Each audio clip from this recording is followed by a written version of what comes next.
Hello, my name is Greta Harrison. Welcome to Born Fabulous Podcast Season 3, Episode 2. The theme of this season is young adults with intellectual disabilities living full lives of independence and interdependence. You will hear interviews with parents, support staff, and of course the young adults with intellectual disabilities. Please note that these interviews were done 1 to 2 years ago. Achieving independence is a complex journey for many individuals and families.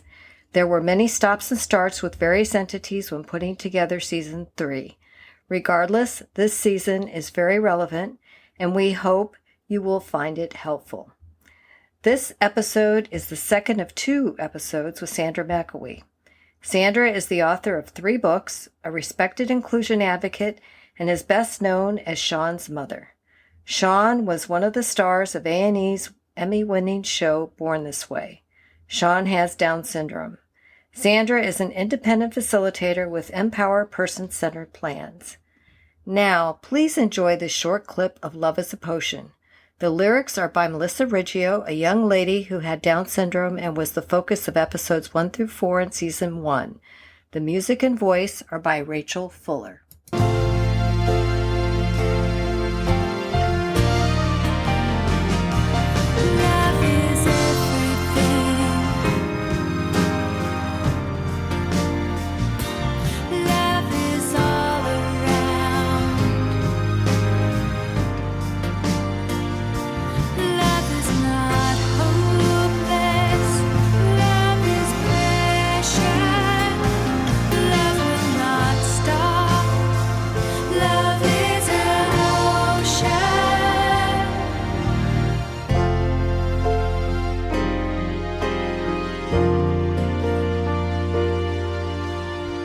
What are some of the rewards of Sean's independence? I know one coming up next month. My independence. The reward is my independence. I mean, I can do whatever I want to do, and I'm working remote, so I can work remote anywhere. So I'm going to Hawaii for 3 weeks in February, and that would not be possible if Sean didn't have reliable staff and be successfully living independent. And in a year and a half, my husband retires. We have every intention of taking, every 2 or 3 weeks, taking a 2 or 3 week vacation. I mean, every 2 or 3 months, taking a 2 or 3 week vacation. And we wouldn't be able to do that without Sean being supported. And also you have that feeling of satisfaction knowing that you've raised him. It's more of a feeling of maybe I can die one day. Maybe it's all going to be okay, and he's going to be able to make it without me. Well, we laugh about that, but we don't laugh. Every parent we know, that's our biggest fear. Mm-hmm. That's every parent's biggest fear. We all want to be around for our children who have a disability. We want to be around for all our children. Let me put that out there. But the ones who have a disability have a little more dependence on us. So I'll just put it that way. Mm-hmm. Don't want to slight any children who don't have disabilities. Right. But yeah, that's, maybe. And one other thing here. What about Sean's Circle of Support?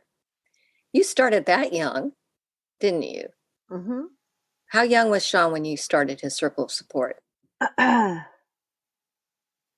It's changed so many times. When he was in sports, the circle was different. When he was in school, the circle was different. The circle is very different now. And the pandemic has basically shrunk the circle. So it's, we're lucky that he's got neighbors that have their eyes open and ears open and are paying attention to what's going on. But everything else he's doing is virtual. So he's not at our Down Syndrome Association. That's a huge circle for us. He was there at least twice a week doing different classes and things that were offered. And that's all virtual now. So, um, I mean, he's always had a circle of support of some sort. I mean, I would have to say probably 6 years old when we moved into the neighborhood we used to live in. We had 24 kids on a cul-de-sac, and every family, he would just walk into people's houses. That was his first big circle, was his neighbor, the neighbor children and their parents.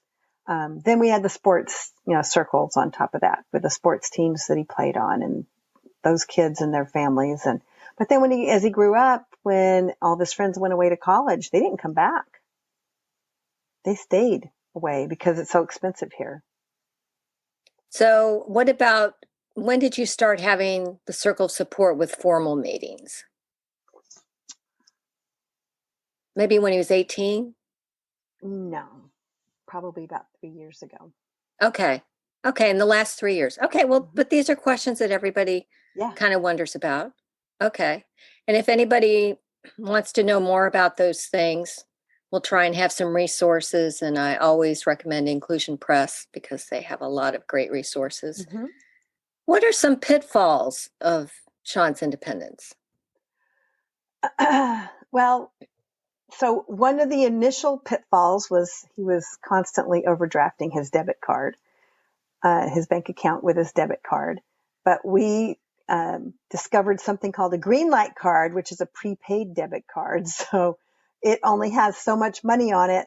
And if he goes over the amount that's on it, it declines.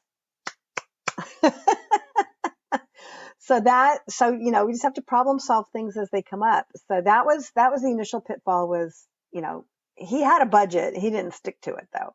And now every day, him and his staff log if he spent any money that day.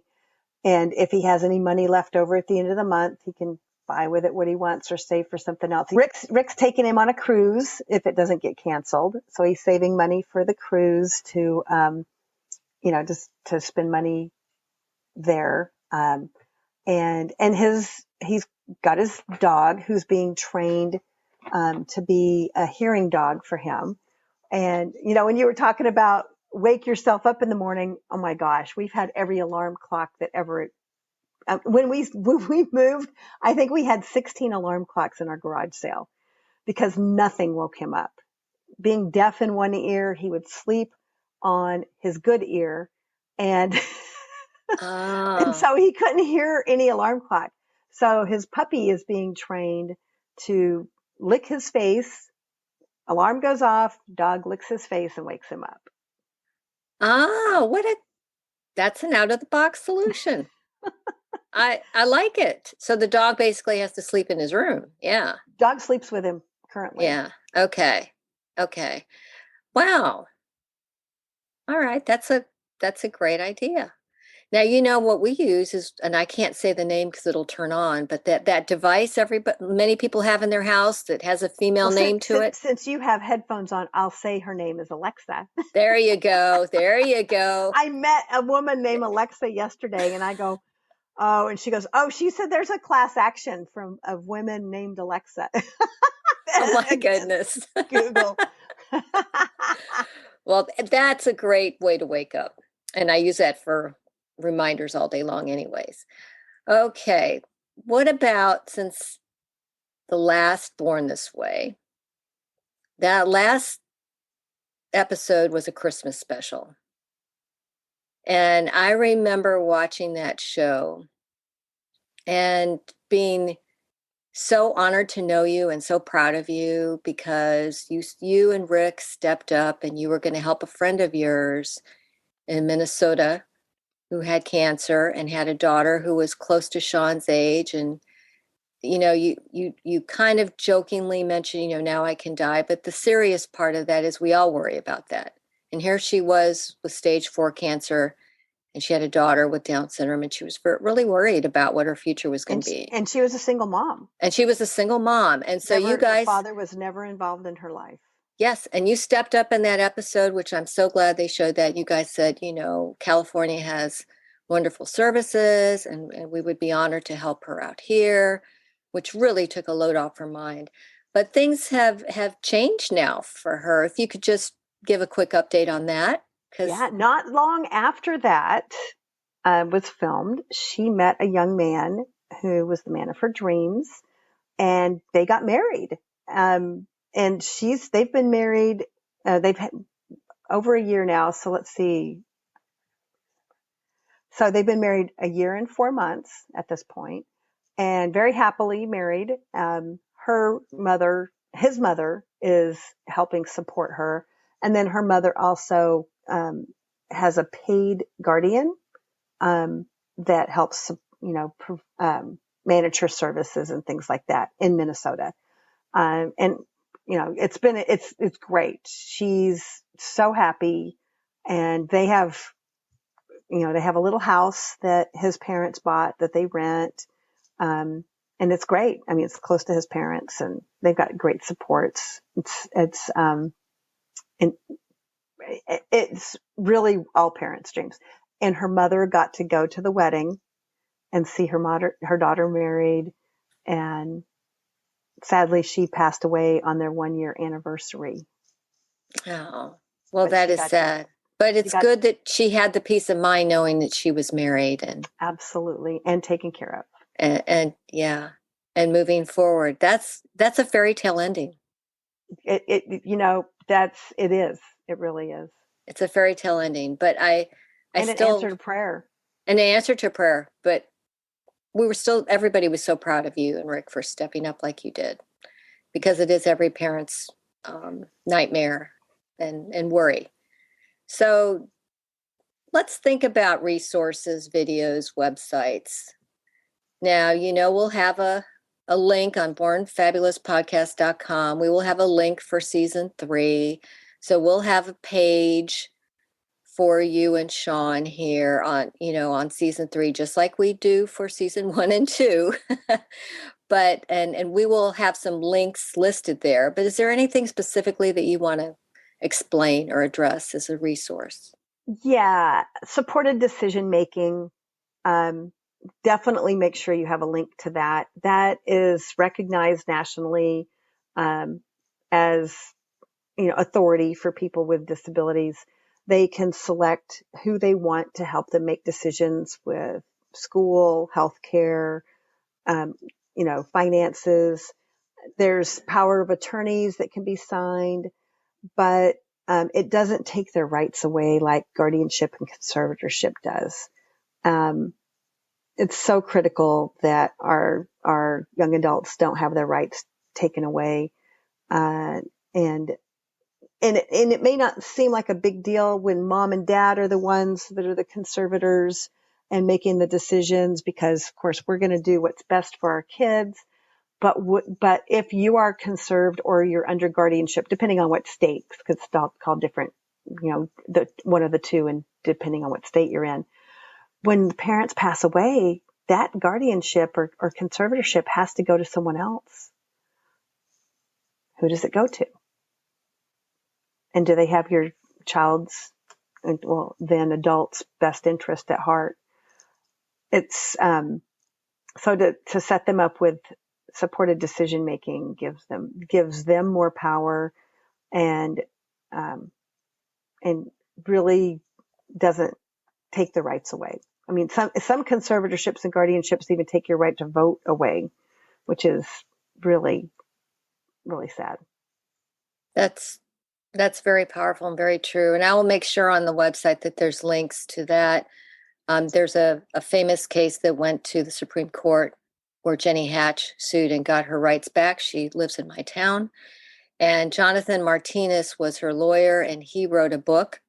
I think it was 1 or 2 years ago. So I will have links to all of that. These resources can help parents, because if you're going to use supported decision making, you do need to get powers of attorney in place. Absolutely. You can't just say, I'm going to do this. There's still some legal work you have to do. So, but it's a lot less expensive and a lot less and it's not as involved as conservatorship is, for sure.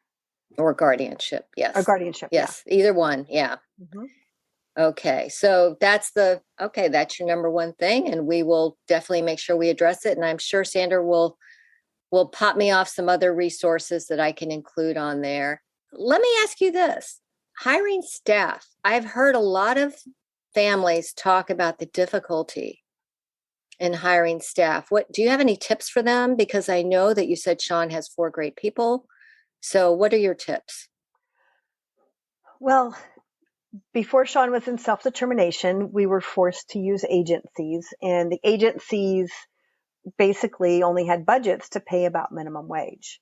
So, who do you get for minimum wage? People who've never had jobs before, people who've never held a job for very long, people, maybe moms who want to work while their kids are in school. That's a possibility, and that's a great one because a mom is typically organized and kind, and typically. Mm-hmm.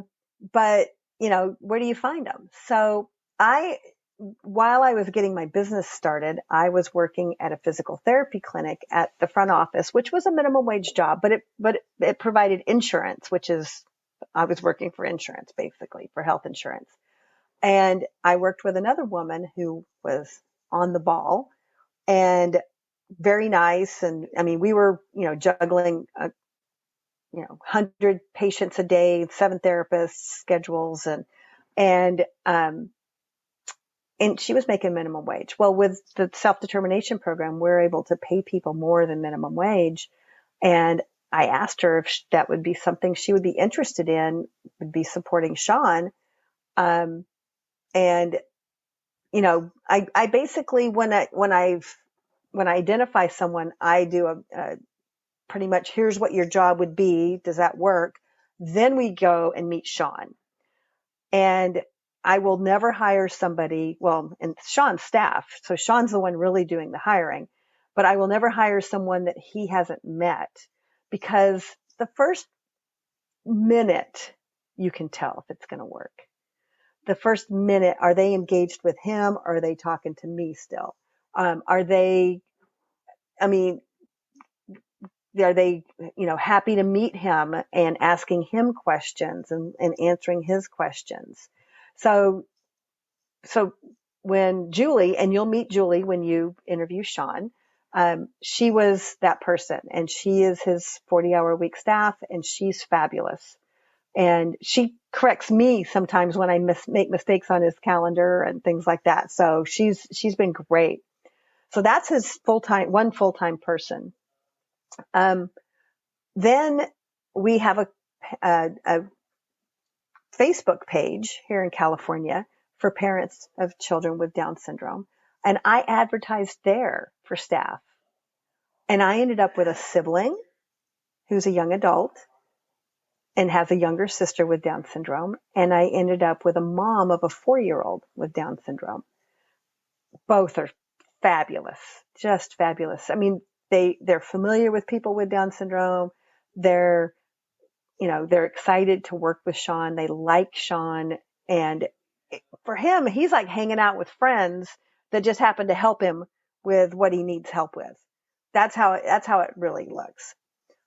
We needed one more person, and I advertised at a couple of local colleges, had a young man respond, and turned out he had a cousin with autism. So he was a little familiar with the disability community, and had him, we met at a Starbucks. We don't want these strangers to know where Sean lives. Good, and important he came point. In, sat down, him and Sean hit it off.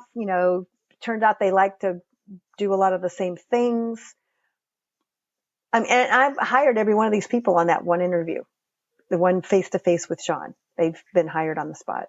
So basically, you just brought up, look in your orbit, people thinking out of the box there, looking at groups on social media that might be very well matched, like parental groups, disability groups, and then colleges. Mm-hmm. So you weren't just blindly putting ads out there, which is, I know what some families are doing, and then they're having mixed results. You were really targeting. Yes. Okay. Yes. So that's a great input. I'm sorry, I interrupted you. You were going to say something else. No, that's exactly what I did. I didn't want to put an ad on Indeed and just get any random person We did have one staff person we hired who had previously worked for an agency who didn't work out because he had all the bad habits of when he worked at an agency. A lot of times the agencies tell you don't get involved, don't build a relationship, don't get too close to the person. Well, we want the opposite. We want the relationships. We want them to get close to Sean. We want them to care. We want Sean to like them. And so this guy was detached. He was texting on his phone most of the time.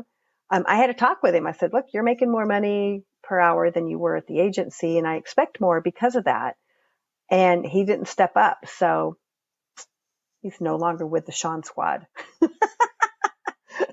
Well, and that's another good point. That's the job market overall. You need to pay people better. And now with this program, you are able to determine, because you're deciding what pot of money he has. You're deciding, all of you together. It's not you. Sean is a big part of this. You're deciding how to spend that pot. And if part of that decision is we'll have less here so we can pay people more over here. Okay. That's another good tip. Well, and the way it works in California is, so he had agencies and the agencies had a rate, and I'm just going to make up a rate because, it's all kind of private, but let's say the rate's, $25 an hour for the agency.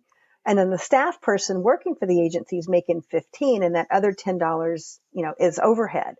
Well, in self-determination, we get the whole $25. So now we can pay someone, $20 an hour. There's still employer costs. Just like, when you work someplace and your employer pays part of your income tax and part of your Social Security, that's still, those costs are passed down to the person in self-determination.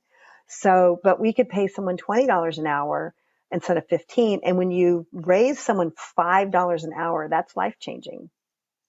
Mm-hmm. Okay. Great point. Sandra, to close, what advice do you have for families and self-advocates? Just dream big, dream bigger. And, as for families, help support your self-advocates' dreams. I mean, Sean wanted to be on TV and he could hardly form a sentence that anyone would understand. So I challenged him. You need to improve your speech. You need to be able to speak more clearly. You need to take drama and acting classes. That way you're ready when the opportunity comes along. If the opportunity had never come along, the bonus was he improved his speech articulation, and the acting classes really made him comfortable in just about any situation. I mean, he had improv class, then you got to think on your feet.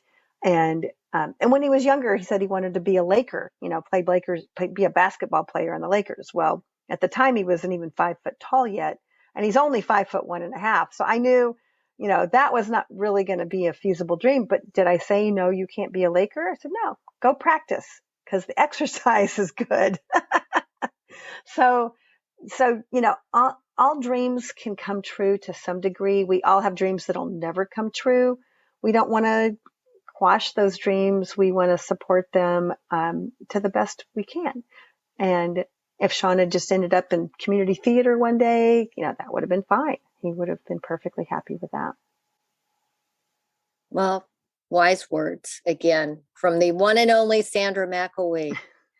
Sandra, thank you so much. I really appreciate this. And I know you're going to be helping a lot of families beyond the borders of California. So thank you so much for being you. We adore you. Have a great day. Thank you. Thank you for listening to the second episode of Born Fabulous Podcast, third season. I hope you enjoyed it and want to hear more. A short video clip from this episode is available on our YouTube channel and on bornfabulouspodcast.com. You can also see the resources Sandra mentioned on our website. You will meet Sean and a member of the Sean Squad in episode 3. Sandra is not part of that episode. It is all about Sean, and you will love him. Please follow and like us on Facebook, Instagram, and Twitter. If you enjoyed this episode, I'd be honored if you would leave a review wherever you heard this podcast. Now, please enjoy this clip of Love is a Potion The lyrics are by Melissa Riggio, who was the focus of episodes 1 through 4 on season 1. She had Down syndrome. The music and voice are by Rachel Fuller.